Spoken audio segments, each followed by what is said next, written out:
Welcome back to Cigar Talk. I'm your host, Rob Jones. We got Brian Falconer, co-host, in the studio. How you doing, brother? Hey, bro, I'm doing good, Cool, man. You know what was great for me this week? What was that? Me and you hanging out at the Leaf. Like 3 days in a row. That was nice. Opportunity to get back to that pre-COVID. Yeah. Dude, have you noticed, like, just regular life in general, we're getting back to some pre-COVID? Yes. And it's like, you know what? I asked my wife the other night, I said, we should go to a movie. Go to a drive-in, go to a regular, and then I looked at all the movies, and that hasn't changed. All the movies still sucked. So we didn't go. So you didn't go. I wanted to. Yeah. Because I like the experience I do, too. of going to a good movie. I go to the drive-in, though. I've been to a lot of drive-ins. I've never been to the one here. You haven't? No. How long have you been here? 10 years. Dude. I know, dude. I've been here a decade. I've been here 12. Do you realize that I haven't lived anywhere for a decade In your life. And it would be Abilene. since I was a kid? And it would be Abilene. Yeah. And I mean, you guys know I'm not a big fan of Abilene itself, but you guys make it like worth it to be in a shitty town. That's what I was talking to my wife when we were on our way to Nebraska. I was like, the only reason I'm still in Abilene is because of Rob, Larry, and Jay. And that's what I said. And it's like we've built Ed. Yeah. Oh, yeah. Bill Collane. Yeah, I mean, definitely. dude, when you really dive down deep, the There's a core. community is very big. Yeah. And when you have that community, it's like You don't want to lose it. how long you been here? 12 years now. 12 years. And look how long it took you to have a community. A long Dude, when you time. walked into the Leaf the first time, you had zero community. Zero. How did you meet Larry? Me and Larry met before the community. We used to go to what was it, the first Saturday of the month? Second Saturday of the month, breakfast at McMurray. For what? It was for black men. They let you in? They let me in, let him in. I know they let Larry in. Larry kicked the door open. And one time they let a white guy in. Remember Whoa. that one, Larry? You remember that one, Larry? What happened at that meeting? Nothing. Same thing. Because it really wasn't about that. Yeah. It really wasn't. Because what we're talking about is the community and what can we do better in the community? How can we help the community? It didn't change the topic of conversation. It really didn't. Did the white dude come back?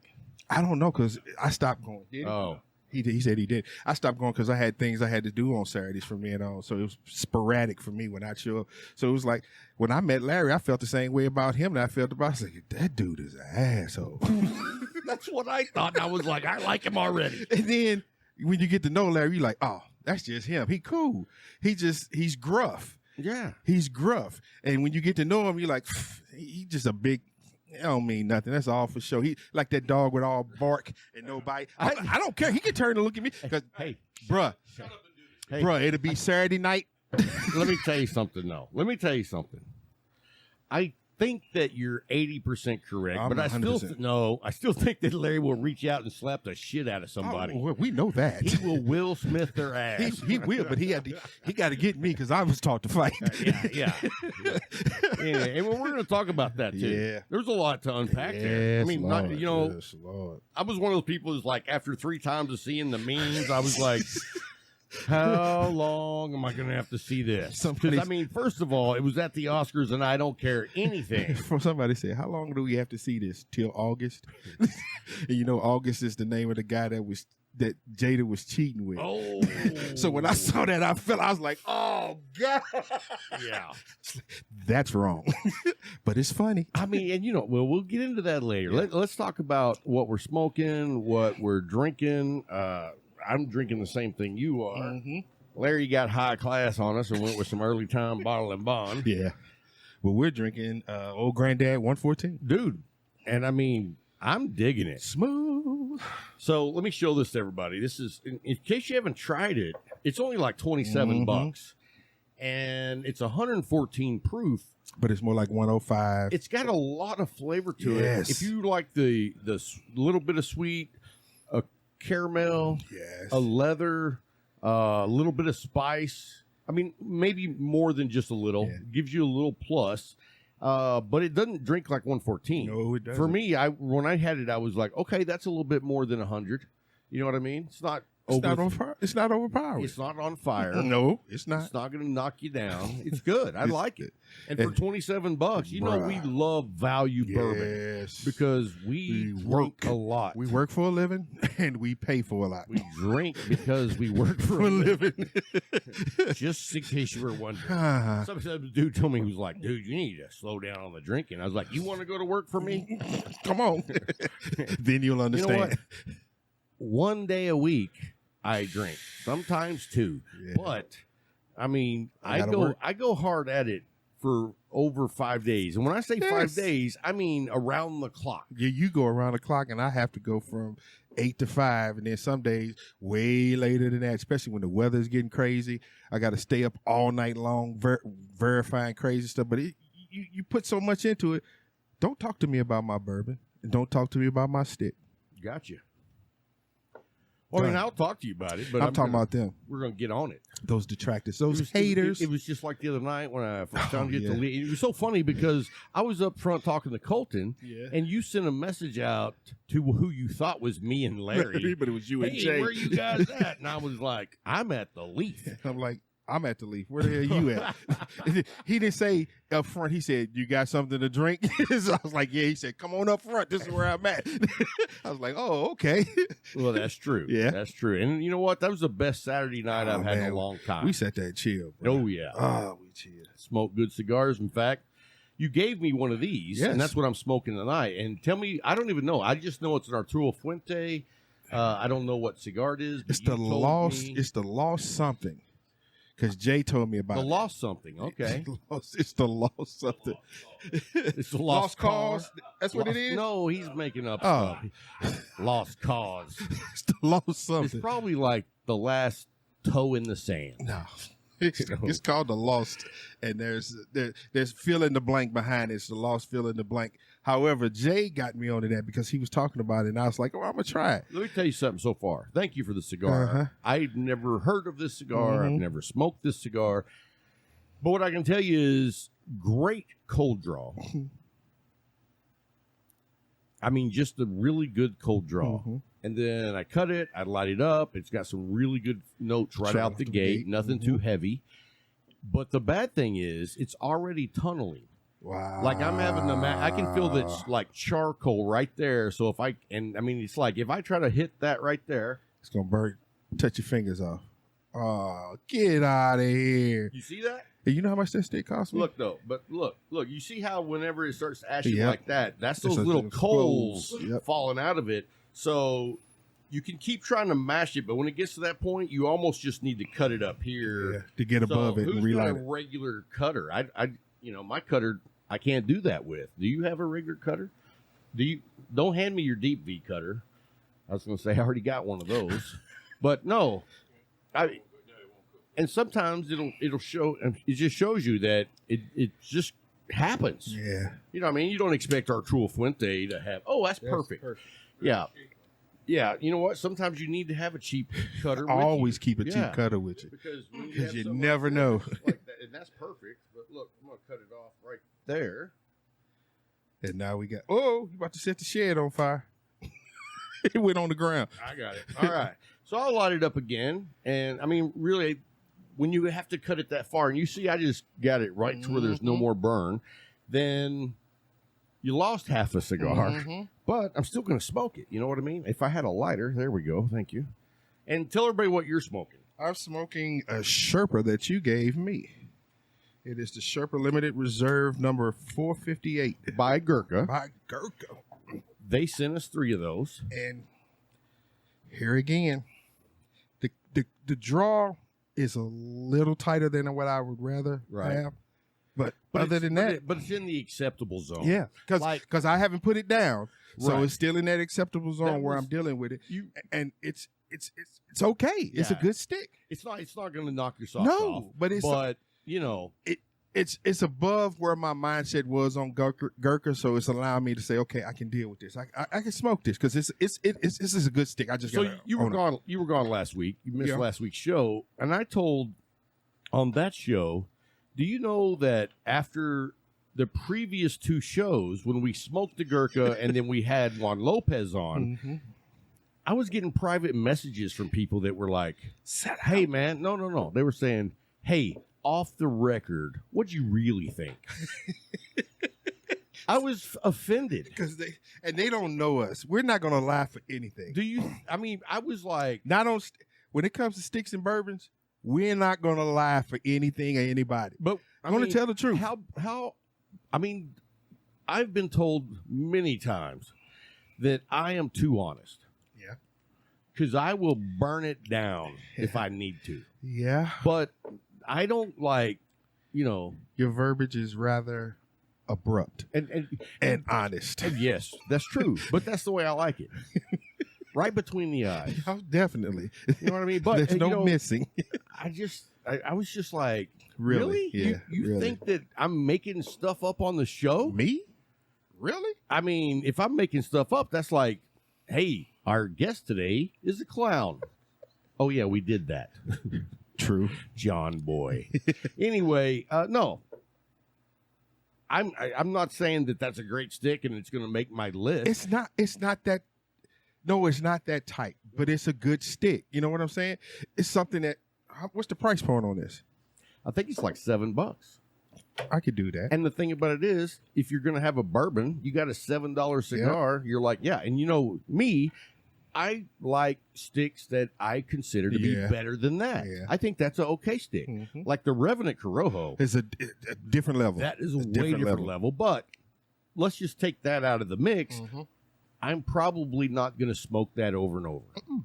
But every once in a while, but if I had, say, 10 of them in my humidor, I feel completely good with handing those out to people that come in the door. For a stick that didn't cost me that much, but I know is going to be a solid. It's going to be a solid stick that you're not going. Yeah, I got you. Especially for guys that don't smoke that much. Yeah, you know what I mean. Yeah. Or guys that smoke so much, they're like, yeah, I need to break it down a little bit. I can't be smoking these all day. Yeah, true. So I think that Gurkha has a place in the market that's a good fit for that stick. Mm-hmm. And I'm all right with it right now. We get to those points, and we're able and willing enough to say when we're wrong. Well, I am. Yeah, because I'm not ever wrong. You sat there and thought, I was like, yeah, he thinking he's never wrong. When I'm wrong, I'm gonna say I'm wrong. So I'll move on. Hey, so let's tell everybody we do have a special guest in the studio today. Oh Lord, I don't want to hear this name. We don't all our guests aren't in the studio. No. So when we do have the opportunity to have a guest live here, I get excited. Yeah. And whenever I get to hang out with this dude at the shop, I get excited. Okay. And whenever I give him a ride home, I get real excited. Just saying. I know where that story was going. Yeah, no, I'm just saying. He's an exciting guy. So anyway, we got Matthew, the one-armed lady killer. I knew it. Lady killer. I knew it. That's why I said I can't wait to hear this name he's going to give him. Because we got Brad. You know what, though? Julio. You know what? I can't even change Matthew, though. Okay. Matthew, that's a name that, what are you going to call him? It's perfect for him. Yeah. I mean, we can give other people names. We don't give you one because, you're Matthew. So it's always going to be Matthew. You can change it to Matt sometimes, but mainly it's like Matthew. Stop. All right. Anyway. All right, guys. All right. Stop.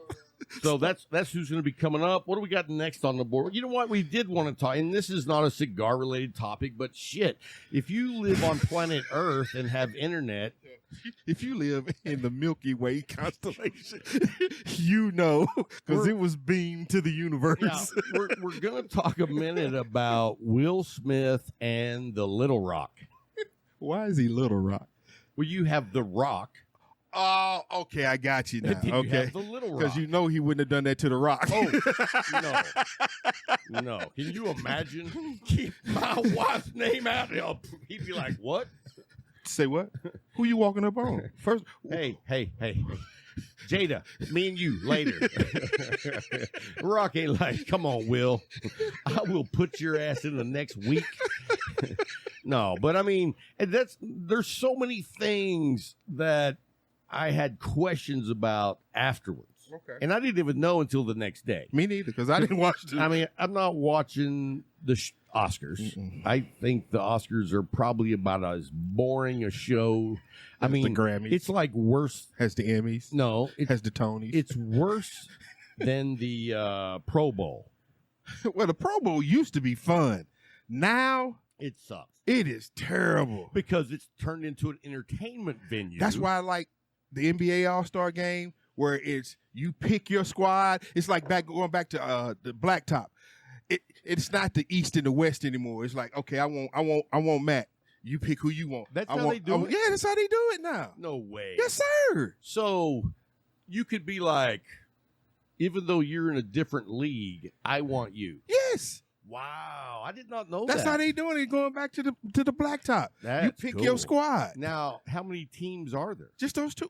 It's the NBA, and it's just those. It's two teams. You got Gotcha. you got two captains, and I think this year was it LeBron and what's the name from Golden State? Let me tell you, Steph. if the NBA wants to make money, Mm-hmm. which I know they do, And they do make money. they do make money, but I see basketball, football, baseball, all of their popular views are going down. Mm. And a big part of that's because the younger generation just doesn't watch those type of sports. Because they didn't do those type of sports. Right. And now it's going to be about esports. Yeah. It's going to be about social media. Yeah. It's about all these different things. But That are they're antisocial. losing. The demographic is a loss for them. Yeah. But you know what would make the NBA just like make a ton of money is if they did like a 6 weeks off, like summer camp, whatever you want to call it, like in the off time. And they did like 12 teams, and every team had 3 guys. It was 2-on-2 with one guy on the bench, but everybody got to pick who they wanted to play with, just like what you said, and had like a 6-week tournament. Tour. 2-on-2 with a guy on the bench. Well, Cube already does that with his 3-on-3 basketball. Who? Cube, Ice Cube. He got a 3-on-3 basketball. And that's what it is. It's 3-on-3. But are all the guys pros? They were pros. They were pros. Okay, but now think about with the pros. NBA doing it. I mean, I would watch that for 6 weeks. Yeah, I got you. It'd be like the old shakalaka, boom. What was that game? NBA Jam. Yes. Bring the jam back. NBA Jam. I got you. Pump up the jam. You know what I mean? I got you. That would be good. Yes, sir. I would enjoy it. Yes, sir. Call up LeBron. Well, he got a new phone. Oh, I don't have that number yet. yeah, because he's being paid by the Chinese. Did you know that? Everybody's paid by the Chinese in some way, form, or shape. It's a problem. It's the problem. Like whenever that girl decided that she didn't want to play for America anymore and defected, like some people spoke up and then they were like, hey, all the stuff you sell is made over here. And they were like, let her do what she wants. It's like, dude, come on. Yeah. Corporate greed. It's everywhere. Everywhere. But anyway, let's talk about the Will Smith thing. So we didn't really get into that. So here was my very first question. Okay. Because, the year before, what's his name? The comedian Gervais. Yeah. Whatever. Ricky Gervais was on as the host. Would Will have done that with him? No. Why? Different person. So then it would be okay for Ricky to have his wife's name in his mouth. He probably would have said the same thing from the audience, but I don't believe he would have went up there and slapped him. Right, I don't either. But why? Steve Harvey, he wouldn't have went up there and slapped him. Chappelle wouldn't have done that. The Rock? The Rock, he wouldn't have slapped nor said anything. Dude, and that would be way more entertaining. If he walked up and slapped The Rock. First of all, The Rock head wouldn't have turned. He'd have still been standing there looking at him. He's like, okay, what was that for? No. What was that for? I don't think he would have asked. Oh, yeah, he'd have asked him the question. He would have grabbed him like Bugs Bunny. See, with him trying to turn away from The Rock, that's where his problem would have came in. Because I can see that pile driver or a suplex right then and there. So you think it was a a domination play. It was an opportunity where Chris ain't gonna do shit. Yes, and if he wanted to, I'm not worried about it. Yeah, because Chris is not a fighter. He tells you he's not a fighter. Right, and he's like 5'2", weighs 140 at most. Chris has talked about he got robbed more as a comedian than he did when he was a kid. People have always taken advantage of Chris. They know that. So what does that say about Will? He was a piece of shit for that. I thought it was a bitch move. He was a piece of shit. I understand defending your wife, but to me there was a different way. I'm totally with defending my wife. I promise you, I'm totally with defending my wife. But I think there was a different, because of you have to look, it gets to me, the totality of circumstances, everything that goes with this. This is going to be filmed worldwide. This dude has almost 40 projects that he was trying to get out. Guess what? All of them are done now. Are they really? Netflix canceled. They said they were pausing, but they actually canceled the movie that he was supposed to be doing. They were supposed to be doing Bad Boys 4. And you think Guess what? That dude, he just won an Oscar. Just won. And it's done. Your career is over now. Right. Why? For some high school shit, man. I'm showing. This is my girl. Dude, that's high school. When you get past your 30s, you start thinking about shit a little bit differently. Or you should. Let me say, me and my wife and my kids when they were younger were like, we were traveling and we stopped off at a Whataburger up in the Grapevine area. Uh-huh. And there was like 5 dudes sitting at a table behind us that were probably, 22, 25, and I'm eating. My wife and kids are there eating, and they are just dropping F-bombs. Yeah. They are dropping things I'm not going to say even on the show. But wow. And you know what? I didn't really think about it because it was like me and you hanging out in here. But my wife said, and your daughter, "Hey, are you hearing what's saying over there?" And I was like, "Oh, all right." So I hop up, I walk over there and go, "Hey guys, you're not offending me because I probably say stuff that would make you want to hurl, but my wife and kids are over here, and my wife didn't really appreciate that language, and both my kids are under 10, so can you guys tone it down a bit?" And they were like, "Oh, yeah. I went back, sat down, and then I heard a couple of more F-bombs, and I just leaned around and I said, "Hey, man, that was not a request." And they were like, and they shut up. Because you did it differently. Right. I didn't go over and slap the shit out of them. First of all, it'd be 5-1. And then you also showed respect in that. You went over there, showed them a little respect, had a conversation with them.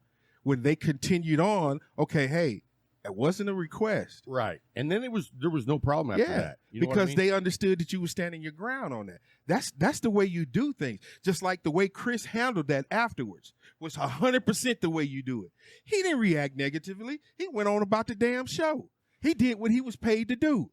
When he got back there behind stage, LAPD was telling him 100%, you can press charges. That's assault. You can press charges. We can grab him right now. You know what he said? I'm good with it. To the point Will Packer said, "Man, hold on. Let him tell you everything." Wait a minute. First of all, I would have at least said, "Well, can you go down there and act like you're going to," and then let him go. Just let him know that I could if I wanted to. I believe Will knew he could. Oh, I'm sure. So here's the thing. Let me tell you what. I think on the way back to his chair, he was thinking, "Oh shit, I fucked up. Wow, you just made this not PG-13? I'm sorry, but wow, I was doing good, wasn't I, Larry? Larry, I mean, you saw I was making an effort. Thank you." And so he threw that in my lap this time. Boom, here it is. But that was his mindset. Yeah, I agree. And then he went further with it, with the verbiage. Well, and yelling it out twice. Right. And dude was like, "Okay, dude. That's how you have." Okay, dude. When he didn't give him aggression back, what did Will do? He shut up. He shut his mouth. And Chris kept on going with what he needed to do, what he was paid there to do, and went on about his business. Guess who was the one that was thinking about stuff forever? Will. Well, and also he got up there to get his Oscar. He coming to tears. He wasn't coming to tears because he won that Oscar. He was coming to tears because of the stupid stuff he had just did less than an hour ago. That's why he was coming to tears. He was coming to tears because he's like, man, I had all these things that I was planning. All this stuff is going across his mind now. My world is done. My world is done. Then you got ignorant folks. Oh, that was the thing he should have did. That's why you're in the position that you're in. That's why you can't progress past the point that you're on, because you keep thinking that violence is going to handle every damn thing. I grew up in violence. I come from East St. Louis, Illinois. I know what violence is, fighting every day. But guess what? I grew up in a different kind of violence. But yeah, that's never solved anything. It didn't solve anything. But at the same time, I'll tell you what, sometimes it's warranted. That's when people push you to that point. Right. He was never... He was never pushed to that point. Yeah, he wasn't defending. Chris wasn't standing in front of Jada Face saying this stuff to her, walked up to her and said, yeah, you bald head, this, your bald. He didn't do any of that. Right. It's a joke from a comedian. And that's my thing. I mean, Will is somewhat known as a comedian type guy. Dude, wait a minute. He even did what was it, the old NBC commercials that used to come on Saturday mornings for the kids. Things you should know. He was talking about violence. You shouldn't be violent. Yeah, but he was just getting paid, dude. Come on. Dude, he's not violent. I know that, but I'm just saying. Anytime a dude is ramming your wife in your house, in your bed, and you know it and you ain't did nothing, you not violent. And why you got to pick now? To toughen up. Because Chris is a little guy. Because Chris is a little guy. Right. Chris is a little guy. What's that say about you? Come on, man. You know what I mean? That'd be like beating the crap out of Matthew. True. You know what I mean? True. What is it going to do for you? Right. What is it going to do for you? Nothing. Right. Nothing. No. It's going to do something. It's negative. Going to make you look like totally an asshole. negative. Yes. Like. Because Matt don't even pick fights with folks. No. You get loud with him, he'll step back and walk away. And let me tell you this, and I don't know if you know this, but Matthew was supposed to be on the show once before. Oh, I remember. And you know how easy, laid back, going Matthew is. I called him up. I'm like, hey, man, you ready? I'm going to go pick you up. And he's like, nah, I ain't doing it. Yep. I was like, you okay, man? Yeah, I'm fine, Rob. I said I'm not doing it. Yeah. And I was like, dude, are you okay? I'm not doing it, Rob. And I was like, yeah, I was here. All right. He said, and then he hung up. He's like, man, something's going on with Matt. Yeah. He said, he didn't take your attitude, because you were sick at that time. He didn't take that negatively. He actually thought, he said, man, something's going on with Matt. Right. Man. And because I said, are you okay, man? Yeah. And then, he wasn't okay. Yeah. He was having some issues. Yes. And we found out later about what that was. But still being the cigar community, our first response is he okay? Is he okay? Ain't nobody get upset because he was short, because we know that's out of character for him. Right. That's not him. So, you know what? I can't say what I would have done in Will's. I can tell you what I wouldn't have done was walk up there and slap the shit out of Chris Rock. No, man. I can't tell you my exact answer. Because I ain't got that kind of money. Especially when I laughed at it in the first place. Especially when I thought it was funny in the first place. I come from a place where, at 2 years old, people talk about you for your entire life. Certain places call it dozen, we call it Jonah. They talk about you, your mama, your wife. They talk about everybody. And when you get angry, that makes it even more fun, because now they're going to talk even more because you letting it get to you. You got to learn to have a tough skin about stuff. You got to learn to have a conversation with people afterwards. Hey, man, you know what you said? It was funny, but it was wrong, bruh. That was like, wrong. Oh, well. Uh-oh. Sorry, I put something on the ladder. There we go. How's that? Anyway, I set my cutter on this cable. Yeah, I don't understand the mentality there. I'm a lover, not a fighter. My wife can attest to that. But there are way better things. And I was a cop, man. I was a cop in the inner city. I've seen aggression on a level that they didn't even meet that night. Well, no, I mean they were nowhere near. It was very. It was very telling. Truthfully, that was elementary, dude. It was telling. Yes, that was elementary. It was like, that people even thought it was fake first. But the reason they thought it was fake was because that was a lame ass slap. Yes. You know what I mean? First of all, why are you slapping a man? Is that going to make it easier? Is that going to make Let me give you something about culture. Well, I know the one thing that, who was it? Was it Chris? No. It was Daniel Tosh one time said on his show, don't ever punch a woman in the face. Use an open hand. That way you can't be prosecuted. And he said, now, if that happens tonight, I'm not responsible for your legal liability. It's an insult in the black community to slap a man. Oh, see, I did not know that. You don't slap a black. I take a punch in the face before I take an open hand slap. I will kill you for an open hand slap. Wow. I will. You can because that's a message of disrespect. Yes, a serious wow. message. So that even carries spitting now, and open hand slapping a black man. You will be murdered, dude. Spitting in my face, your face, anyone's face. That to me is the ultimate disrespect. Disrespect, especially today with everything that's going on in the world today. All these diseases. You spit on me, oh, bro. Call officer because he about to dress you. Right. Well, hey, that's enough about Will. I mean, there's a lot of great perspectives to think of, and I think you could probably dive into that really and spend hours on so many different. People are spending days now. Well, true. But I mean, it was like, you know what? The whole thing was stupid that Jada even got offended. You know what I mean? It's like, first of all, you've got a thing that made your hair fall out. You don't have cancer. No. Okay? And you're not dying over there. And the thing is, everybody didn't know she had it. Right. And it gave more awareness. That's what it did. It woke people up. The best way to handle this was have a conversation afterwards, and then let Chris apologize for saying that joke because of her condition. No. And because what it does now, it puts an eye on alopecia so people can understand it a little bit more. But going up and doing what you did, people are not even talking about alopecia. They're talking about Will and Chris. And think about the impact that Will could have had. Yes. During his winning part, if he would have got up there and said, you know what? Funny joke, ha. But this is what's going on. Here's what's going on. And if you don't know, here's a foundation that started. Boom. That's how you do it. The slap is not how you do it, bro. You lose a shit ton of money because you lose your career. Yeah. You lose your career. I mean, dude's never going to be poor. We know that. All right. He's never going to be poor. But now his great-grandkids are going to have to. Because his kids, his grandkids, his great-great-grandkids. His kids, his grandkids, and the great-grandkids are going to be taken care of. How's that cigar now? It's good, man. Is it? Because you know what's funny is that's a $7 stick, and this $20 stick is not. Done. It's not performed. The flavor's there. And you had one. I'm upset because neither one of mine looks like that. You know, I have just luck on my side. What's the matter? Okay, well, hang on a minute. Oh, that's over there. How's that? Is that better? He keeps setting stuff on the cord. Sorry. Hey, thanks for interrupting the show. Anyway, that's enough about that. I mean, I would love for people to comment down in the show notes on the YouTube channel.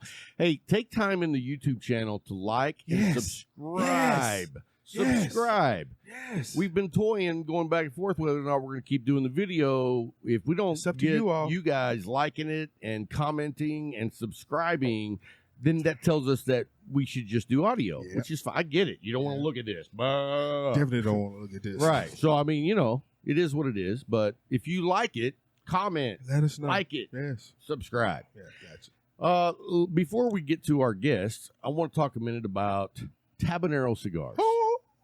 I mean, you know, I went about 5 days without smoking one. I came into the Leaf. I picked up a sun-grown, and I got the Robusto because, you know, I just love Robustos. And then Brian was there, Will Coxon. Yeah. And he was smoking the Tabanero Nero. And he was like, dude, have you had one of these in a while? And I was like, nah, I really haven't. And he was like, you need to give it another try.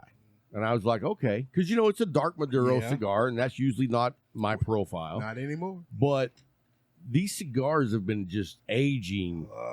And that humidor. Yes. And he was right, dude. I bought one, brought it back to the shed, poured myself a drink, and just put on some Tyler Childers and listened to music for an hour while I enjoyed that just really good Nero. And, it's a really dark Maduro, and it's not as strong as, like, what I remember the Partagas Black, but it's still pretty strong. You're not going to want to give these to a brand new cigar guy. No. But the aging on that stick has really made it, like, Mature. supple. Yeah, it's mature now. I love supple. We know you love to say that word. Supple. You love to say that But, word. dude, it was really good. And, I mean, that's one of the things where I appreciate other guys reminding me that, that's hey, the community, man. you need to smoke that. Yeah, Hey, you need to smoke that. Because 99% of the time, You're if dead someone on. tells me to smoke it, I'm going to smoke it. You're dead And on. I'm going to say 70 to 80% of the time, I'm glad I did. Thank you. Because there's some times that someone's going to recommend a stick for you because they don't really know what you like, Yeah. but they know what they like. And then you smoke it and you're like, it was okay. Yeah, and you say that too. It was okay. If it wasn't, you were like, nah, I ain't like. No, you know what? I've had lots of people that sent me cigars and Oh yes, we have. they 8 asked boxes me, of them. hey, can I have the lighter there? You got You your got- own. You got it on top of the lighter. It's right there. Oh, thank you. There we go. There you go. Yeah, the smoking experience. You can see that big hole. That one was tunneling all the All, way. if I would have not cut it in half, I would not be able to smoke it at all. Wow, man. But you know what? I'm not upset I am. because I didn't pay for it. I know, I did. But you were smoking one of these the other day, and I was like, "What are you smoking?" And you told me you were excited about it. And I Yes. was like, "I've never had one. And I I've said, never even "Here." heard of that." And I And said, what'd you do? "Here." You gave it Yeah. to me. Here. And I even said to you, that's what's so awesome about the cigar community is like when Brian Wilcoxon was over here, I was Mhm. smoking a Caesar, or I was about to. I'd cut it, and he asked what I was smoking. I told him, and I was like, these are great, aren't they? And he was like, I don't know, man. I've never had one of those. And I was like, oh, fine, here, take it. Because that's how you do. That's how you do, because that's how we all get better with this. Right. It's a ride, man, that you don't take by yourself. You take it with everybody that's around you. It's a community. And that's what I love about McAuliffe. And wait 1 second before we jump into McAuliffe. I want to say this. I know, but all you young guys out there that are just getting into the cigar smoking, hang out in the cigar lounge. Yeah. Start. Are you still getting buzz over there? I don't know why. Oh, probably my feet's on it. Is that better? Anything touching that wire. Anyway, if you're new, man, hang out at the lounge. And you know what I loved about going into the lounge Friday night or Saturday night, whichever night it was when I walked in, the big table right there when you walk in? Yeah. There was like 7 dudes that looked like they were in college, all smoking cigars. And I was like, that's how you start out the right That's how way. you do it. You know what I mean? That's how you And do so at that age, being able to sit around and have a good time. And enjoy the ambiance. Right. I was like, that's where you need to be. Now, back to McAuliffe. First of all, I just can't get away from the Riata in the 6x46. Dude, I had one of them in Nebraska. I took one with me to Nebraska. Oh, I was like, why did I smoke this? Because it was that enjoyable again. Dude, it literally is like, for me, with the medallion now. Yeah. You know what I mean? Yeah, I can see. It's like, you know how much I love the medallion. It's my favorite cigar. And when I had the Riata 6x46, I was like, holy crap, that is not the Riata I know. No. That, because I loved the Riata before. Yes. It was a great cigar with coffee. Definitely. But the new Riata, to me, is like, it's a great coffee. It's a great bourbon stick. It pairs with everything. You know what I mean? It Like does. before, the Riata was never a bourbon stick for me. But in that 6x46, it's across the board, just like the Medallia. And when you find a go-to stick that's good every time, money. So, hey, you don't walk away from it. Check down the show notes, and we will have a link to the McAuliffe Ambassador Program. If you haven't signed up to be an ambassador yet, you must be stuck in 1942. I don't know, but I'm just saying. Sign up, 42. get your coin, your own personal coin, and become an ambassador. You become part of the community of the ambassadors for McAuliffe. They got a Facebook group that, like, is a family. Family. Yes, really yes, is. Yes. So look down the show notes, click the McAuliffe ambassador link, and you can become an ambassador for McAuliffe. And then next, we've got the one and only Matthew, the one-armed lady killer. Hey, guys, thanks for hanging through the break. We got Matthew over here, and Matthew is a longtime friend from the Leaf. I mean, dude, how long have I known you? I mean, I'm going to say like at least 4 years. At least 4, maybe 5 or 6. Yeah, maybe so. I didn't know you at first. Right. But I got to know you in the humidor, and you picked out great sticks, and we became friends. Talking to the mic. We became friends in the humidor when you picked out all the good sticks. Yeah. Well, I mean, everybody has their own what they like. And you know what? You have always been like a cigar smoker that's willing to like try whatever someone points your way. I want to try them all. Yeah. I mean, life's short. You might as well. Yep. So how long you been smoking cigars? I mean, first of all, you're only 29. 30. 30. Oh, wow. 30. Dang. Well, you're old now. Yeah, I know. It sucks. So how old were you when you started smoking cigars? When I met you, I just first cigar shop, first time smoking. People told me it was a good place, good atmosphere. And so you've been smoking about 5 or 6 years? 5 or 6 years. Wow. And, I mean, you're the guy that, like, opened my eyes to a lot of different things about life. You know what I mean? Explain. Yeah, I'm gonna. So, okay. When I met you, I didn't know what your situation was, but you don't have the use of one of your arms.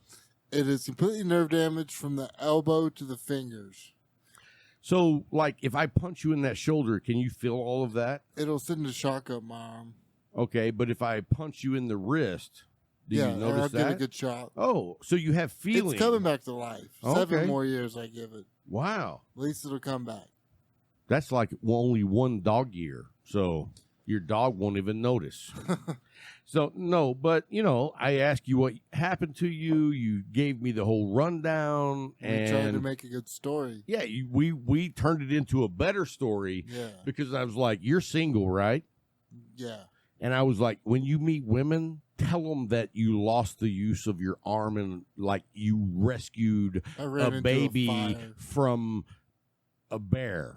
Mm-hmm. Or a fire. Ran into a fire in a Right. burning building. I mean, it's all about your game. On Who cares how it really happens? Yeah, it doesn't matter. You don't care. But anyway, we had a lot of fun with that. But I got to know you as a person with all the joking around and like being at a cigar shop, hanging out with other older guys. Because, I mean, 90% of the guys that you hang out with are all quite a bit older than you. Like, I don't know, is there anyone in the 30s that you're hanging out with? Because there's Sam, and then there's Aaron.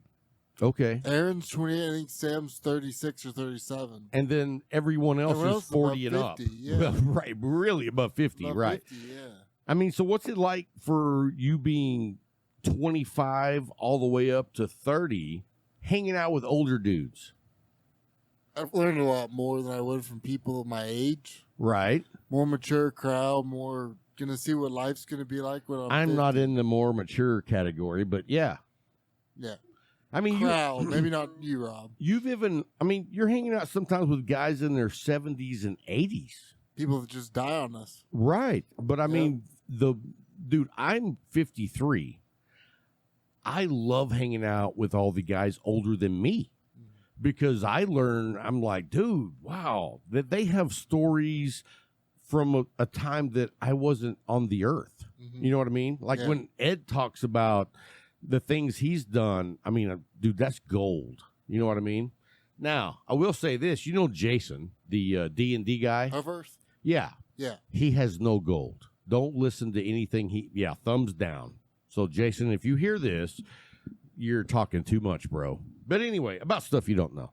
Anyway, you know what? Killing it, Rob. So, we like to mess around with people. So, but anyway, I'm with you, man. I love the idea that I've never experienced a community like the cigar community. I mean, you're young. What communities have you been like a part of before the cigar community? Just friends from high school and smoking buddies, and that's about it. So, I mean, but totally different. We'd smoke Black and Miles and cigarettes. We'd have a beer, and that was our buddy time. Yeah. That was our buddy time. Yeah. And I mean, but like, that's not how it is now for you at the Leaf. No, I show up at the Leaf, and everybody's there. Everybody welcomes me, and it's And you don't nice. drive. You don't No, drive. I don't drive, so I catch a lot of rides up there and a lot of rides home. And how many guys? I mean, I know I give you rides. Mhm. I know Sam gives you rides. Yep. Hey, so wait a minute. Larry's having problems. Are we good? Okay. So, I mean, I feel like your cigar community is a lot like family. Yeah, it really is. Dude, I don't know if I'm supposed to say this, but how about Jay coming by and replacing one of your electrical outlets? That was really cool. I mean, dude.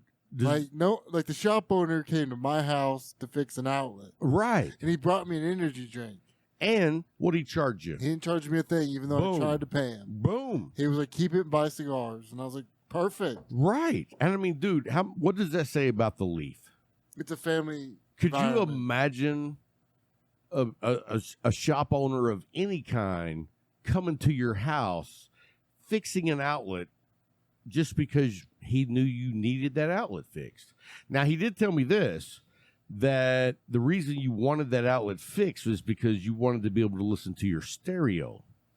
And then when he got it fixed, the stereo didn't work. The cats knocked it off of the Ah. table, and it finally died. Is it an old one? No, it's an LG. It's a new one. Oh, okay. So So, I'm gonna like, keep the what? speakers in the subwoofer, but So you got the speakers and the subwoofer. What is it that you need replaced? just like the brain, Like the stereo. the stereo part. So yes, you sir. just need a new stereo Yes. part. You know what? Cigar Talk is going to buy you that. Okay. We're going to buy you one. We're going to bring it over. We're going to hook it up for you so you can enjoy your music. Are you playing? No, I'm not playing. That'd be awesome. Yeah. You know what? We like to give back to the community, and that's something that Jay told us that he did. When I found out that you were like wanting to do it so you could listen to music, because I love music. And when I found out that's why you wanted it and you couldn't because, I mean, he fixed the outlet, but there was still no music. He took the stereo apart, and we couldn't find what was wrong with it. Right. He told But, me like, that. That was cool to see the inside. Yeah. And I've done that and had some success, and then I've ruined some units. We But had anyway. no idea what we were doing. Right. So that being said, though, we're going to get you a stereo unit, and we're going to bring it over and hook it up for you. That'd be really cool, Rob. Awesome, man. And you know what? You know me. I'll bring you a cigar. Do you smoke in your place? I smoke all day at my place. So that means that if I come over there and hook up this new stereo, I'll be able to smoke. You can smoke the whole time. Awesome. So Time cool. you walk in, time you leave, I don't care what you do. Now, do you have a phonograph to play vinyl? No. Would you be interested in having one of those? No, No? not really. Because you're young and dumb, and Never I used appreciate. it, never okay, even okay. seen it. Wow, you've never even seen one? I've probably seen it in passing, but not looked at it. You see, there's one up there on the top shelf, bro. There's nothing like vinyl, but you know what? You're probably too young to appreciate it, so we'll just do a stereo. Yeah, I'm happy with CDs. Hey. And they're out of date. Yeah, so anyway. Well, cool, man. So tell us about how your cigar experience has been. I mean, when you started, none of us know anything about cigars when we get started. How was your first time smoking a cigar? First time I smoked an LFD, and I think it was a digger with Gary Whoa. Hartley. And that thing knocked me on my butt. Really? Yeah, I would imagine. I mean, did you just ask me if you can say butt? You can say ass. Is ass okay? It knocked you on your ass. Knocked me on my ass. Bryant dropped the F-bomb. Okay. You know what? This was a PG-13 show, and then Bryant came and ruined it. Okay. But anyway, We'll make it work. You can say ass. Okay. Then I just kind of sampled everything in the humidor. I like the darker profile ones and the Maduros. Now, why is that? What is it that the dark sticks give you that the other sticks in the humidor are not? I mean, what makes you like decide? You know what? I want to smoke something that's darker. Why is that? Depends on the day and depends on the coffee. That's fair. That's very fair. But what else? I mean, what are you looking for in a cigar? Good draw, good taste. It'll stay lit. Yeah, those are some good basic qualities. Spicy, leathery, dark cigar. Okay, so you like spicy. Yeah. And leathery is almost, I mean, if you're going to look for that leathery texture on a cigar, you're almost always going to have to go Maduro. And that's what you smoke. Here, you need some fire. You've been yakking and you haven't kept your cigar lit. But anyway, no. And by the way, I'm smoking, since we changed, the Arturo Fuente was tunneling again, and I got rid of it. And I lit up the Padron 1964 anniversary series of the Hermoso. Dude, have you had one of these? Great freaking stick. You get them at the Leaf? Yes. Are they in the VIP cabinet? Yes. They're like $17, $18. Birthday cigar. Yes. Great birthday cigar. Okay. Or maybe you haven't been with a woman for a while. No, I'm just kidding. It makes up for it.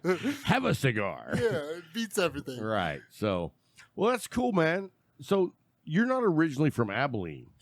I was born in Tulsa. Grapevine, Fort Worth, Dallas area. We moved to Tulsa when I was a kid. I was raised there up until I was 23. Well, how old were you when you moved to Tulsa? Do you remember? Oh, I had to be 7 or younger. Okay. So you had a little time in Texas. I wasn't even in school yet. Okay. Oh, so no, you weren't 7 or older. You were like 4. 4 or 5. Yeah. And so then you went up to Tulsa, which, by the way, I'm a fan of Tulsa. It's a good town. It's a good town. And the fact that their city is laid out in a grid, you know, it's easy to get anywhere. You can give me any address and I can find it, because one direction across the town is numerical. You go the opposite direction, it's alphabetical. And like, you just use your brain as a grid and be like, yeah, that's where I want to go. Pinpoint your position. Right. Yeah. You know what other towns like that? Never. Lubbock, Texas. I grew up in Lubbock. You did? So I loved the grid, the whole grid, because you could find any place. You don't need the numbers. You don't need GPS. And so when I went up to Tulsa, and I was like, holy crap, they have the same system. I don't know. The highway system? I like the highway system. It went everywhere.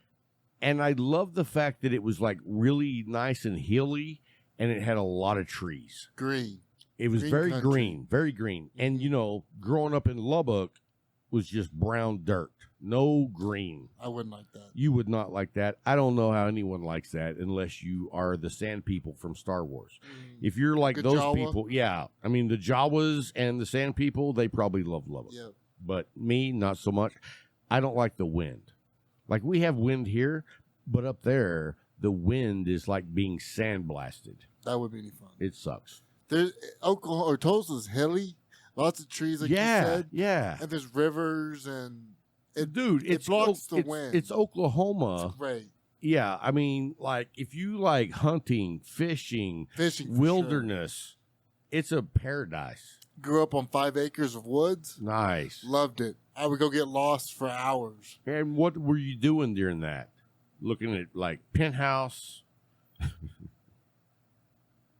No, but I'm messing with you, bro. Swimming in the swamp normally. Dude, and you know, that was a great thing, because I grew up in a city, but in the summers I went to my dad's, and he had 390 acres. That's a lot. And on that land, I mean, it was all like hills and trees, and there was like probably 3 ponds on the property. And I mean, we'd go out there and fish, and then it would get hot, and we would go like skinny dipping, and it was like you're just out there having. You're free. Oh, dude, that is the definition of free. Yep, that's what I want one day. Like most people that talk about freedom, they're talking about an ideal of no control, but floating in a pond when you're 14 years old, there's nothing going on in the entire universe. That is being free. Yeah, exactly. You know what I mean? Yeah. Like all the other ways are just like, you're not going to control me. Yeah, it's not about that. Yeah. When you are in, when you can sit and breathe the clean air, the sun's beating down, and you're floating in a pond or a tank, and there's no it's great. expectations, responsibilities, Nothing. there's nothing. That is like, that's it. Yep. That's the core essence. You don't have of to do freedom. anything else. Right. So anyway, how many days a week do you go to the Leaf, you think? Every day. Seven I don't seven miss a days a day. week. Wow. Unless wow. I go out to my mom's. No kid. So normally you're there 7 days a week. Yes. Wow. I did not know that. I normally go from open to about 2:30. Okay, cool. Then I catch a ride with Sam home Monday through Friday because he's going to pick up his kids, and I'm 2 miles away from the Leaf. He doesn't mind. His name is Brad. Brad, okay. Yeah, from Call him now Brad. on, Brad. Now, do you know what's Stephanie's other name? Tyler. Do you know I knew that was Tyler? coming. I don't like that guy. That's Stephanie. Stephanie. Yes. Good. Yeah. And I don't know if you know this, but one day we were back in the back and we were funning around, and I said something about his girlfriend, not in a negative way, but he was like, you know what? I don't want you saying anything about my girlfriend ever What? again. And I was like, dude, you should not have told me I that. would say something every day. So now I'm like, hey, I heard that she said she's not coming to the Leaf anymore ever because he told her that. That's no good. That's what he's telling everyone. But the truth is, now that he knows He's going to catch shit. that me and his girlfriend Yep. have talked, that's why she doesn't want to come back. Just Wow. saying. I'm joking, No. but I like messing with that guy. I don't like that guy. You know what? He's a used car. He's a car salesman. He's a liar. How many car salesmen do you know that are not liars? They're all liars. Right. They're all. There is no car salesmen that aren't liars. Yep. Did you know I worked for the car lot for a You little did? bit? I did. You didn't like it, huh? I know, because I could not be so dishonest. I'd be trying to give sweet deals and stuff, Well, I mean, you don't have that and then I wouldn't want to do it. you don't have that opportunity. But I remember guys that were like coming in, and they're like, "Hey, this is," it's my job to say, "Hey, well, what is it that you can afford? What are you looking at?" And then whenever they were like, "Yeah, we want to buy the car," I would have to go back and talk to the sales manager, and he would tell me what we're actually going to offer them. You know what I mean? I don't know. I'm just trying to get you so excited that you're going to buy the car no matter how much of a dick my boss is. Mm-hmm. And so I would go back there and he'd be like, "No, you tell them this is what we're going to do, blah, blah, blah." And then I would go back and they'd be like, "Oh, I really can't do that." And then I would be like, "All right, well, let me go talk to him again." And then I would go back and I'd be like, "Hey, this is what they said." And he's like, "You know what? This is what I'm willing to do. That's the last offer. If they don't like it, tell them to fuck off." And I'd be like, "Okay, cool." So then I would go back and I'd tell them, and they would take the deal and they would buy a car. However, the last day that I worked there, a couple came in. It was a black gentleman with a white girlfriend or wife, I don't remember. And they wanted to buy this car, but they didn't want to pay this price. So I go back, I talk to my boss. He's like, "All right, this is what we'll do, blah, blah, blah, blah." I go back out and tell them this is the deal. And they're like, "No, we can't do that, but, we could actually do this." So I'm like, "All right, let me go talk to my boss." So I go talk to my boss one last time. And I say, "Hey, this is what they said there was the absolute most what they could pay." And my boss says, "Go back out there and tell them to get the fuck off my lot." And I was like, I quit. done. I'm out of here. So I walk up there, and they're like, hey, what'd he say? And I say, he said that you can get the fuck off of his lot. And they were like, we'd like to talk to your manager, please. Guess what? Escape from the manager. My manager said, I didn't say that. Rob, you're fired. Oh, really? Yes. He said it, though, didn't he? Right there in front of the people. Ah, Made me look like I just said that out of nowhere. that's okay. No, yeah, I didn't care because It was worth it. I was so frustrated from that job that I knew whenever I said, come on in, I knew whenever I said that I was done there. You know what I mean? They're not going to keep letting me work there. But I was like, you know what? I don't care. So it is what it is. It's okay. Yeah. You ever had any bad jobs? I've quit those jobs in different ways, and some weren't so subtle. What was your worst job? Working at a hotel. Why? I didn't like being in charge of everything. I worked directly under the owner, and I did everything, and he watched. Sounds like a pervert. He was always watching me. That's and what he I'm was- saying. He was some sketchy guy, Yeah. so it wasn't fun. How old was he? Like 30, and Oh, I was like 22. oh, okay. And he And like, what kind of stuff were you doing there? just working the front desk, taking reservations, doing online reservations. So you were the folding you were towels. the I was guy. the store manager You were the guy. when I was there. And where was this? Tulsa, And what was the name of the company? America's Best Value Inn. And what was the address? I have no idea. Does that dude still own it? I'm having His family does. I'm thinking that we should call that guy up and ask He him doesn't some speak questions. very good English. I don't care. Okay, that'd be fun. That'd be fun, You right? don't even understand anything. will you hang out with us on the Light 'em Up Crew Show? Because we're going to do another show after this called Sure. the Light 'em Up Crew Show, and let's do that. Let's call him. Let's call him. Let's find the We number. will find the Let's go number on and we will Google. call him up and find out why the fuck he made your job shitty while he didn't do anything. You guys would have to talk. 'cause Yeah, I- I'll do all the know- talking. I know where to talk to him. I'll be like, this is Matthew's attorney. yeah. I spilled some Mountain Dew on his computer and walked out because he was Nice. picking on his deaf lady, and And you were like, you know what? that's not right. Yeah. I don't pick on ladies. I don't pick on deaf people, and I'm out of here. Right. And you were tired of taking it in the booty. It was a terrible job. Did you make much money there? No, So you were making $9, and I did $9 everything. an hour. Yeah, working 50-hour week. Oh, dude. It was easy because I could play on the computer on my off time and my downtime, and nothing. Like watch TV all day after towels and just simple stuff. Hey, we're going to end this portion Cool. because you started to bore me. Okay. So Cool. I'm going to kick you out. We're going to have Bryant slide back in. Okay. Hey, man, I'm just kidding you, bro. Thanks Oh. for coming by. Loved having you on. Whatever. Serious, man. I loved having you on. Whatever. It was an honor. No. Cigar Talk, man. We it's the thing. We are honored, guy. You know what? We've known you for a long time. We wanted to have you on back in the You day, didn't even know me then. but I wanted to have you on. You came over and played Madden with us. That's true. You played the soldier game. You played. I spotted for you. Yeah, because you know the one-armed kid. I can't play anymore. No, you could play Pong.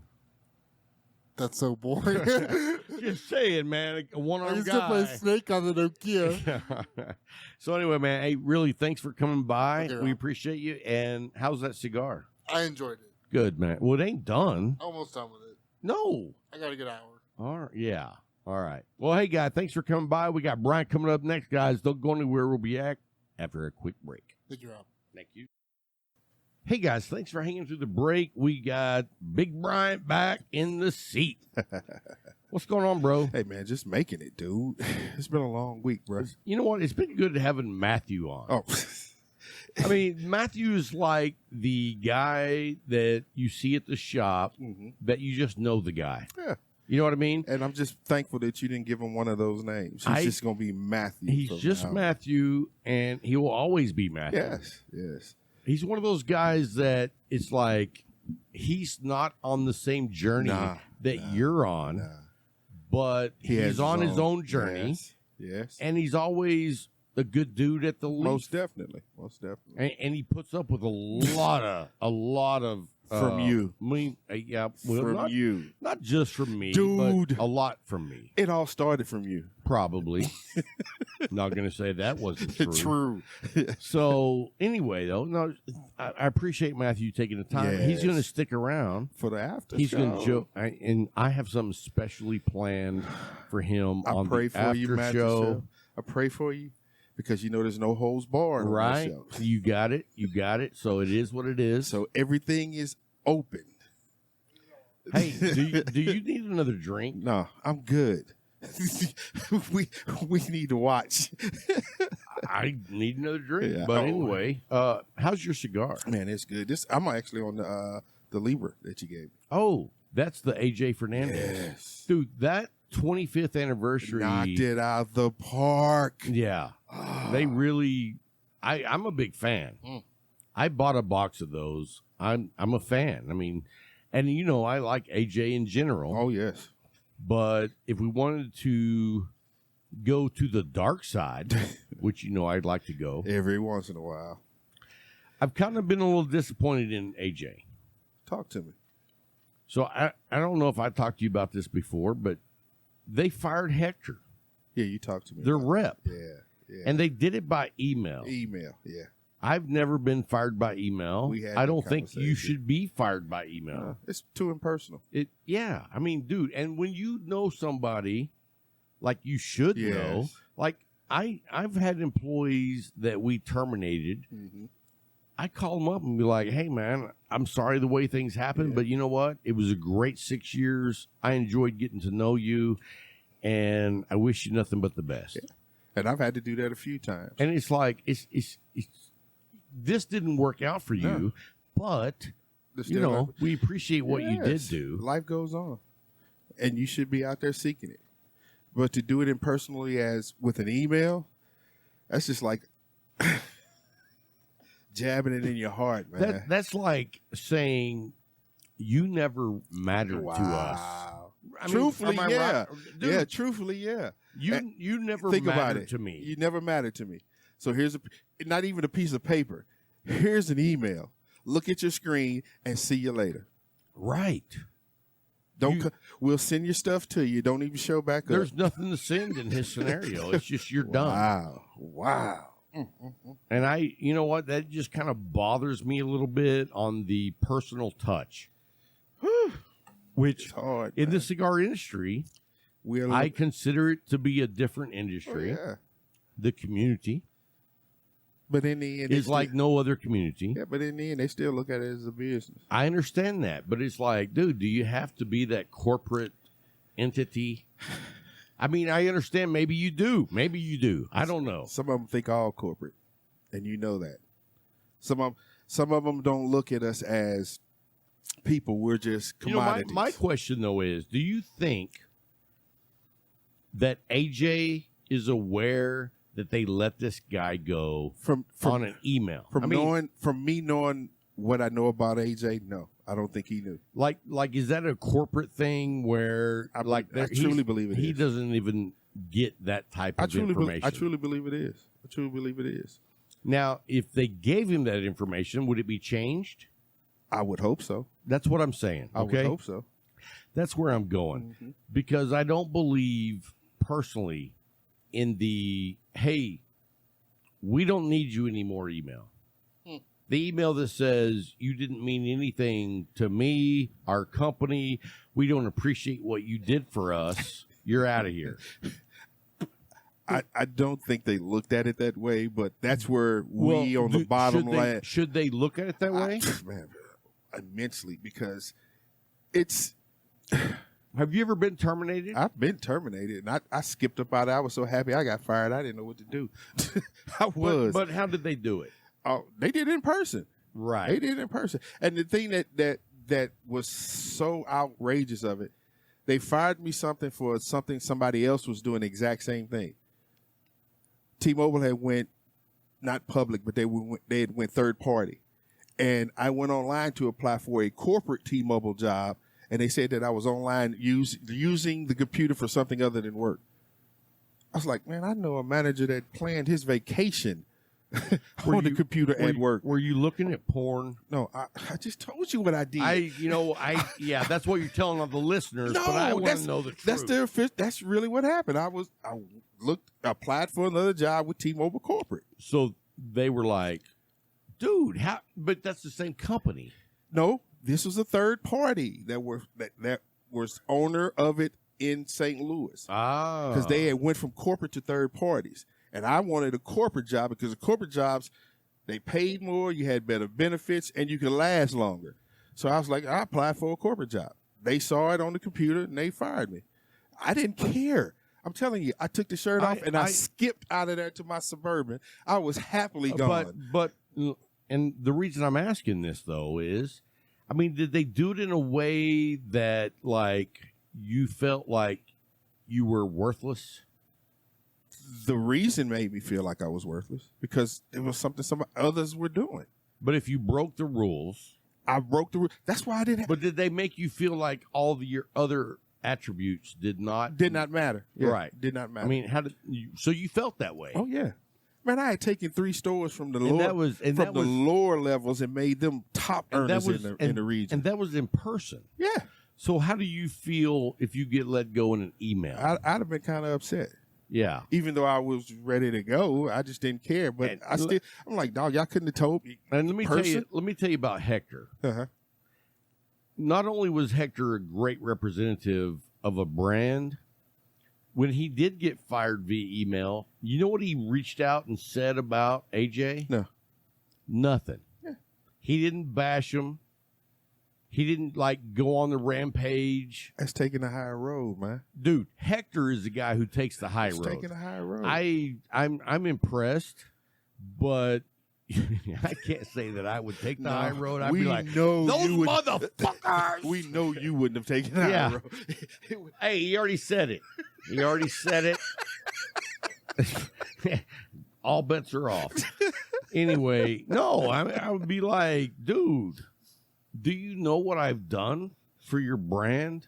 Because I believed in your brand, I loved your brand, and I took care of it like it was a baby. And he showed that still when he was let go, he did not bash the brand. He just moved on to, as they say, rode off in the horizon. Right. He moved on. All right, so that's all I'm going to say about that. Gotcha, I don't know how we got on that rabbit hole, but it's anyway, easy with you, bro. I love rabbit holes. We know rabbit holes go so many places, and you dive deep into as much as I possibly can. Know. Everybody that's a fan of Cigar Talk knows every show is going to have at least one rabbit hole. I'd say 8. We're going to have at least one. We're going to have at least 8. With you, we will go to 8, but there's going to be one. Oh, I don't think we can have a show and we not go down a rabbit hole. I don't think the Patreons or anybody would understand that. They would look like, what happened? What was wrong with Rob? If I stayed on topic. Oh, that's impossible. Yeah. That's impossible. Anyway, I think our next... Oh, you know what? I want to talk about Yellowstone. Yeah. And you know what? I'll be the first to say that I've told lots of people, oh, you got to watch this Yellowstone. It's badass. Kevin Costner does a badass. A bunch of the like Western guys that have been around for decades, they're in like it. Sam Elliott's in it, isn't he? No, he's in 1863, which is a spinoff of. Oh, okay. Right. Yeah. Okay. But I was sent some information from a guy on LinkedIn that is a patriot. I'll say it that way. He's a patriot. Gotcha. And he sent me some information, said, hey, man, I know you have a show. I would love for you to talk about Yellowstone and some other areas. Mm-hmm. And, you know, I don't normally get into political stuff. Yeah. It's not my bag. Mine either. But I found it interesting that a show that was so popular to so many people, like Yellowstone, is actually being financed by the Chinese. Gotcha. They are now shaping our history when it comes to a time when TV is making a fictional history, but people still see it as that's the way it was. Yeah. And when you have, I mean, the 4-6 Ranch which is like one of the iconic ranches of the entire United States, is now owned by a partial Chinese entity. It's like you think they bought it just because they wanted to buy it? No. There was some influence going into what we're going to do and say here. That shows is like the conversation we had earlier. They're buying up a lot of American soil. They're gobbling it, dude. The company that bought the 4-6's ranch, they also have been buying up land in Montana and Wyoming as if faster than if it was on fire. Well, to them, with the amount of money they have, it is on fire. Yeah, and I mean, the thing about it is, I mean, we're talking about multi-billionaires in China that are buying up our stuff. And I mean, I don't know how it actually works over there with being a billionaire. Are you like in bed with the government? Because it doesn't seem to me like the government allows you to do anything they don't want you to do. So if you're buying up property in Texas, it's like, well, are you in bed with your government and they're saying, hey, that's cool, this is what we want you to do while you're there? It's a money is power thing. And I've always said that real estate is power. Because it's an entity. It's a commodity you buy that'll never go anywhere. Well, here's the article. Nobody can steal it. Here's an article that I read, and I would totally give you guys credit, but I don't remember who wrote it. But it says, it can be argued that new money in the United States economy is healthy, but this is different. So Taylor Sheridan, who did grow up on a Texas ranch, had an idea for a screenplay, and he pitched a couple of different entity ideas to Hollywood, and they sent him packing. They weren't interested. But then Paramount told him, hey, we're very interested. And they reportedly offered Kevin Costner $500,000 per episode. $500,000? Every episode. And how many episodes is it? That worked out really well. Season? Interestingly enough, though, major media attention was given to the two different Chinese firms infusing $1 billion into what was launched. I'm still asking this question. How many episodes are in a season? I want to say there's either 8 or 10. So that's between $4 and $5 million that he made. Right. Man, I'm in the wrong industry. And it was like we said earlier. Well, I don't want to go back on that. Anyway, Paramount, for just 1 year before Yellowstone was launched, for the record, those Chinese entities, which was Haohua and Huawei. And that's Huawei. Okay, Huawei and Shanghai Film Corp. He's Lubuckian, folks. Hey, I'm not Chinese. We know. However, the deal was scrapped after 1 year, according to media reports. Now, let's switch gears for a moment. In 2015, a New York businessman, filmmaker, and investor, Thomas Tull, brokered a deal with the Chinese billionaire Wang Jihanlan and a group to sell legendary entertainment we have a problem, to $3.5 billion. That's why we have a problem. Folks, listen to this show. It's like, man, he's murdering stuff. You just murdered that man's name. You know he's Chinese. Not from what you just said. All over it. His name is Ding Dong. All right? Let's just go with that. And then the Chinese outfit also bought the AMC theaters, which is 8,200 screens in America. They control what goes through there. Then, in 2021, Teton Ridge is popping up everywhere. Teton Ridge is owned by Tull, Tull. They reported telling everyone that fell in love with the history and heritage of Western culture. Let's take a quick look at their recent partnerships with the American Rodeo, Cowboys and Indians magazine, Better Barrel Races, the PRCA, naming rights of 2021 of the NFR and Run for a Million. Now the Chinese Now the Chinese own not only Hollywood but the Western culture and the history that surrounds it, of what we are broadcasting across the nation. They own what is seen. Right. Okay. Now, I don't know if you've ever seen this, but it makes me think of something completely different. Have you ever seen the propaganda films that North Korea publishes about Americans? Yeah. When I saw that, it blew me away. Like they like make films of Americans killing the North Koreans so that they hate us. Yeah. That's what the rest of the world does.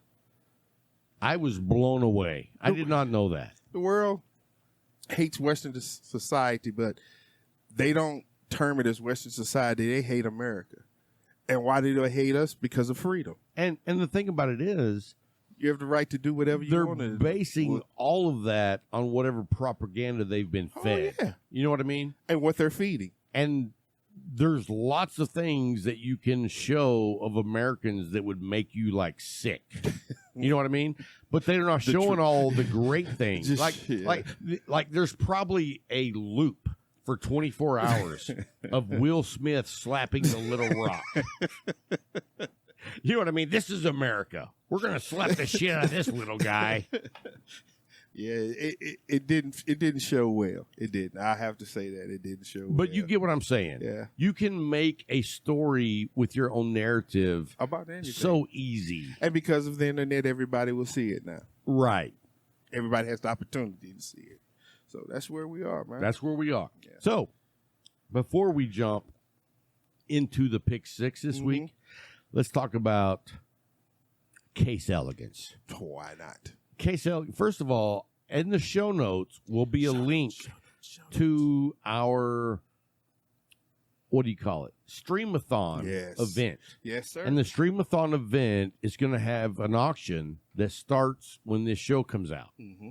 And that link, you go and you register, and you can start bidding on items that people are donating to the cause. And we don't have a lot up right now, but I'm going to be adding to it daily. Yeah. Right now we've got Nova Cigar 5-packers. Mm-hmm.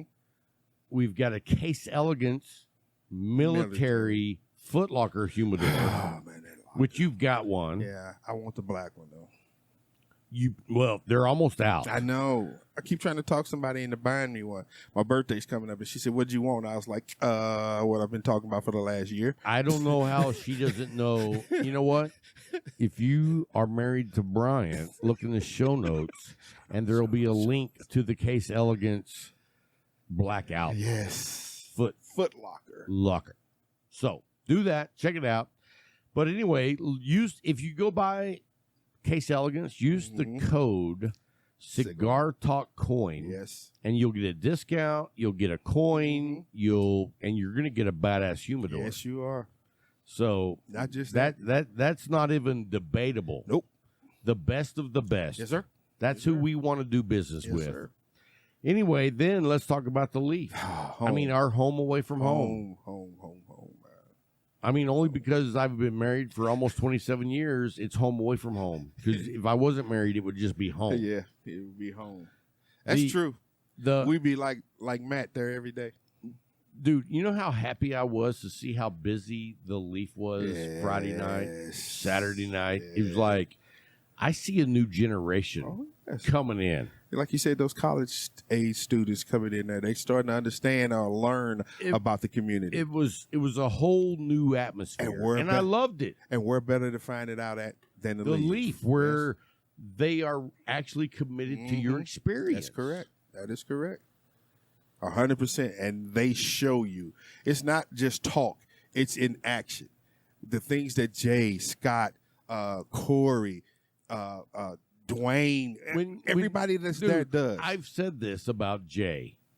He's doing business the way it should be done. Oh, yeah. Like, I mean, I see so many businesses focused on the bottom line. But Jay focuses on the customer experience. Yes. And the rest of it takes care of Most itself definitely. when you take care of your people that It's well. Like you said, if you'd have been there Friday night and Saturday night, you see what his business model is, how it is affecting the community.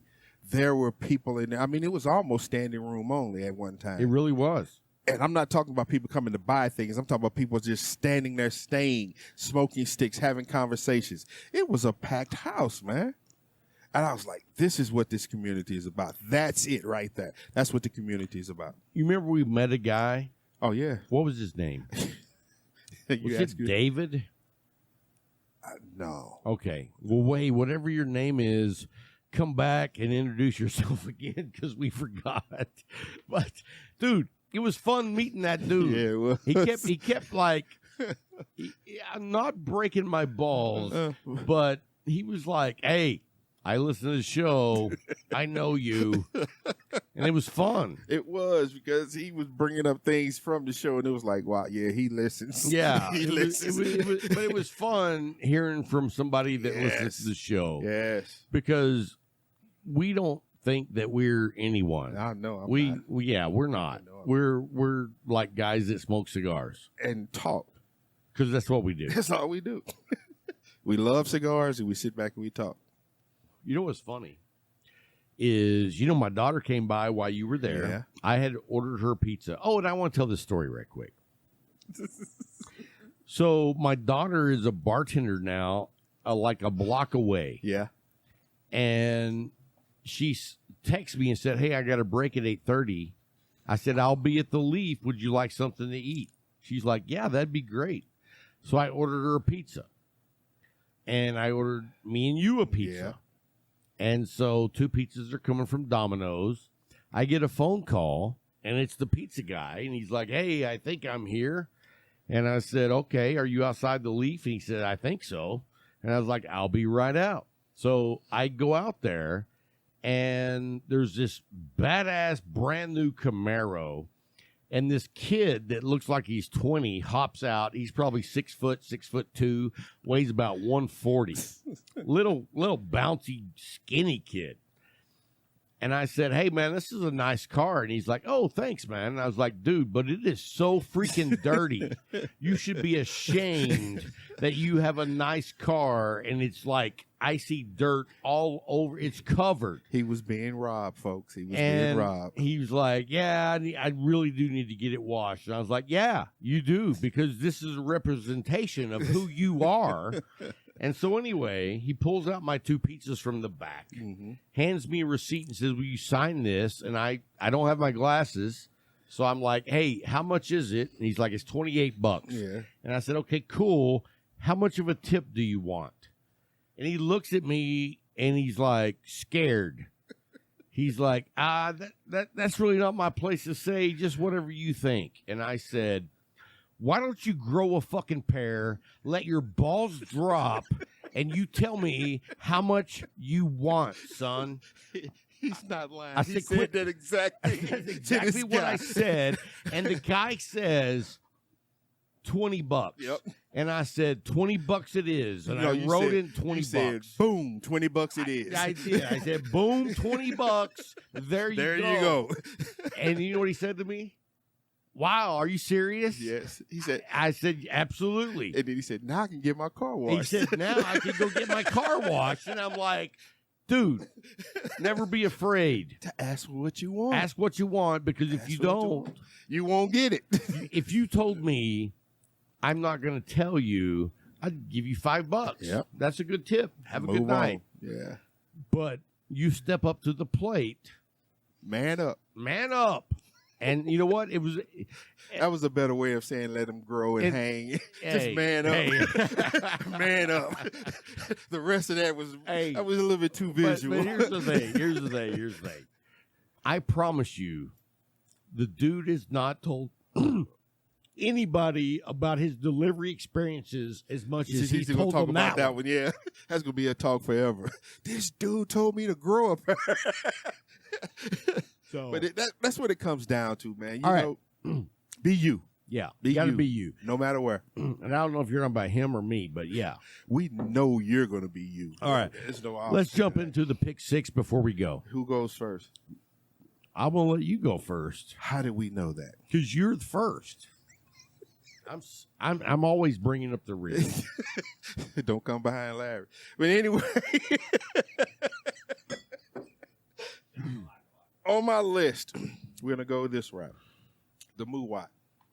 Really? Yeah. Now let's My dive into that a little Uzi bit. weighs because- a ton by Drew Estates. and where did you get that? Jay gave it to me And where did he get that? out of his private stash. Personal Yes. stash. Yes. How much you give for that stick? Nothing. He gave his heart when he gave me that. I'm telling you, I can't understand why they are phasing this stick out because it had the taste, it had the construction, the aroma, the draw was perfect.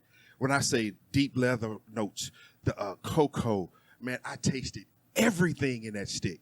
And I was like, why are they getting rid of this?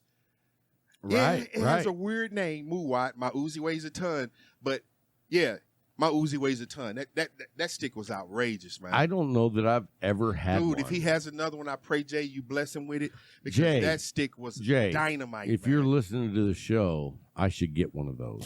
If you have it one. was dynamite, bro. All right. Number 2, Hoya de Monterey Excalibur Limited Edition. Wow. I have not had one of those, but I have been wanting. Now, is that available in the humidor? No.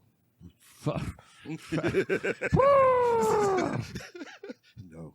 You see how I refrain Yeah. from I'm- dropping the F-bomb? I'm thanking you for Larry's that one. giving me the thumbs up. Thanking you for that one. And my last one. No, let's back up. My You last got to tell one me gonna blow about you that too. one. Dude, that was delicious. Creamy. Creamy. Because I know that's a dark stick. It's Creamy. a very dark stick. No. No? No. I thought that was like the No. really sheen, black, oily Hoya del Monterey. Oh, I got to show you. Well, I would like to see it because that's what I thought. I almost picked up a sampler of Hoya del Monterey Excalibur. Oh, wow. So that's like a really medium colored stick. Yes. And Yes. so was that a medium stick? Medium, full of notes. Creamy. I got a little floral from it. And I was like, this is dynamite, man. I did not know. Ooh. No, I completely thought that it was going to be all like really oily, dark, leathery wrappers. No, sir. No, sir. No, Okay. Hey, sir. I wasn't wrong. You did, because you'll never say you were wrong. And my number 3 was a Patina Maduro Rustic. Where'd you get that? Jay. I need Personal to be stash. hanging out with Jay more. Wow. He gave me that, and he's like, you're going to love this. And I was like, because I was going to Nebraska. You When I know was gonna what? get You some tell sticks. us. You tell us. I want to hear everything about this stick while I get up and walk over and grab me another stick. So Thick. take your time. Oily, leathery, cocoa, woodsy. When I say this stick was a Maduro, it was a Maduro. You knew it was there. The notes were defined. You could, the smoke was just like it billowed out. And I was like, man, and it had such a nice aroma. I said, this is a dynamite stick. And I don't usually rate my sticks during the week. I just give 3. So that was your stick of the week. That was my stick of the week, bro. 100%. You got our cutter, No, it's over there with Matt. Matt. You got a cigar? Hey, grab him a cigar. I'm done with my 3. Hey, I'm impressed with that 3. You've like upped the ante on my participation. And I'm going to tell you right now that I'm impressed, which is unusual for you because usually you smoke a lot of shit. But, and then Larry's like, hey, give me one too. Stand up. You don't know Bryant, do you? You want Bryant to stand up. Anyway, I'm fixing to light up one of these Nikkei Libres 25th anniversary silver edition, specially produced by AJ Fernandez. That's the Park 5th Avenue. You're going to like that, bro. Anyway, for this week, my top 3 And I've had a lot of good cigars this week. But I'm going to start out with the Padron 7000 Natural. There you go. Dude. And unfortunately, I have never really been like a really big smoker of the Padron 7000. Easy. So, even though it's not a 64 or a 26, it still has the Padron profile. You know what I'm saying? You got you. And it's been a while since I've had the 7000. And the Natural, I got to say, dude, was like a total medium plethora of flavors. You know I don't use the word plethora lightly. That's your word. That's my word. So when it comes out, it means it hit a tone with you. Right. And now I'm going to light up this cigar. So anyway, while I'm lighting up this cigar, my number 2 this week was the 6x46 Mia Dild. He's a little Bucky in it. I saw a guy. Let me just tell you this. I saw a YouTube channel of a guy that does cigar reviews. In fact, his YouTube channel is called Strictly Cigars. Uh-huh. And I looked at his page. Dude, it's well done. Gotcha. It's like really well done. In fact, you know what? I'm going to put a link to his channel in our channel. Okay. Go check this dude out. And I thought to myself, why is this guy not blowing it up? Yeah. Yeah. He's doing all the right things. And you know what I figured out? You know why he's not blowing it up? Because he's bald. Nobody wants to watch a bald guy, right? Dude, stop. I mean, don't go there. Stop. Stop. No.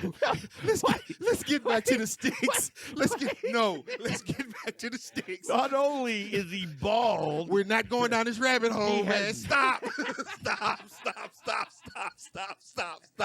We're not going down this he rabbit also hole. has no facial hair. Stop. He has no facial hair and he's bald. Oh, God, people, I'm trying.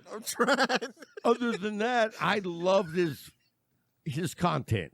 But the whole time I'm watching it, I'm like, dude's bald. Oh, my God. Dude is bald. Come on, man.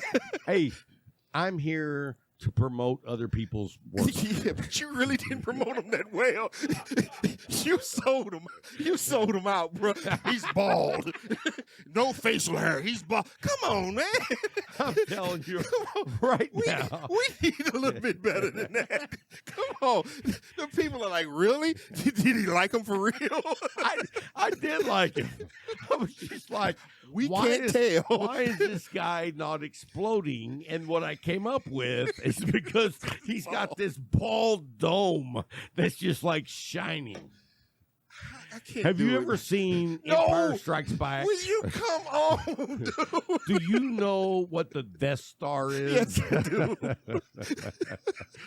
I mean, oh, Jesus. love the content, but dude, I was like, I wonder if he would be interested in wearing a toupee. You need to quit, man. Like Ron here, look at that hair. Yeah, good head of hair. But if you're bald, You said if he'd have came in bald, it'd have been different. nobody wants. If he would have came in bald, you'd be like, "You're out of here." Can you understand this, man? Dude, come on. What's your third stick, bruh? What was my second? We don't know. You were talking about the bald head, dude. Come on, man. What's your third stick? Oh, you murdered the Mia. The Mi Querida. Mi Querida. That was Saka. Okay. That was the smoke I had the other night when me and you were at the Leaf. And it's like, do not skip out on Saka. Oh, no. If you are I'm not a big fan of Cigar Aficionado. No. Because that makes it sound like you know everything. Yeah. And I don't. You Me don't. neither. Nope. But cigar enthusiast. Mm-hmm. That's what I consider me and you to be. Because we're growing. Because there's no like plateau. You're never going to reach the level to where you know it all. Oh no. I mean, how boring would that be? Because then you won't be. Your journey has ended. Right. And now what are you going to do? Exactly. Yeah. So, cigar enthusiast is more on the money of More what apt. we are. Yeah, I got you. I'll say that. Yeah. Because I really enjoy trying new sticks. Mm-hmm. There's so many sticks out there that you can never enjoy them all. That's correct. I would love to, but it's not going to It's happen. impossible. Because, I mean, there's literally tens of thousands of different cigars. Now, that doesn't mean that I don't want to find a way to smoke the best. Yeah. Because, dude, I smoked a Tatawahi monster that was the green band. Yeah, that was Friday. And I have no idea which one it was, but literally I started smoking that cigar at 5:30, and I didn't get done till 7:30. For you, that is forever. It was amazing. It was like the entire smoke, regardless of the flavor profile, was like quality. That's what you want. Like you got that quality tobacco that like doesn't let you stop. Yeah. It never lets you down. It never lets you down. But it was like when you get that level of quality tobacco, you relish in it. You could go on a roller coaster ride in so many different ways and still enjoy the overall experience. Yes. You know what I'm saying? I'm with you on that. And so that was my third steak. The monster? Yeah. Oh. I don't even know the name of it. Yeah, I just know it was like a lighter green. Yeah, I saw the stick. I think someone told me it was a Frank. Brad did. Okay. Brad did. I don't. Oh, Brad. Yeah. So you know what? Next week we're gonna get Brad over here Lord. on the show. Because if you guys don't know, Brad is the guy that we hang out with at the Leaf. He actually has smoked a lot of good cigars. Yes. He smoked a lot of good cigars with some very impressive people. Yes. Because I think he's trying to add like a worth to his own personality. You know, you cannot leave people alone. Man. I'm just saying. There is no just. I mean, I don't need to go tell people at the Leaf who I've smoked cigars with. Well, we know that. Unless you get over Sam unless you get over thinks that if he says he smoked a cigar with XYZ, that we give him more respect. We give him respect for what he's smoking, not for who he's smoking with. Yeah. I'm with that. He's a good dude too. But you called him Sam, see?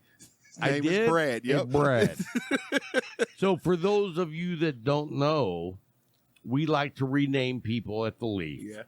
And so far, we've got Julio, we've got Brad, Stephanie, and Dave. Yep. So your given name is not always the best name for you. We will tell you what the best name is for you. But anyway, guys, I guess that's going to wrap it up for this week's show. I hope you enjoyed it, and make sure that you like, subscribe, and comment on the YouTube channel. If you want and to if you want to support the show, look down in the show notes for the Patreon team, which is the Light 'em Up Crew, yes, sir. which I've deducted. Now we just call it the crew. Mm-hmm. If you want to become a crew member, click on the Patreon link and you'll get a bonus show of the Light 'em Up Crew show, which is now just the crew show. And that's me and Bryant, like with no filter, no whatever. Nothing. We're going to say whatever the fuck we want to say on that show. Oh, my God. Anyway, guys, that's going to wrap it up for this week. And until next time, keep smoking. Boom.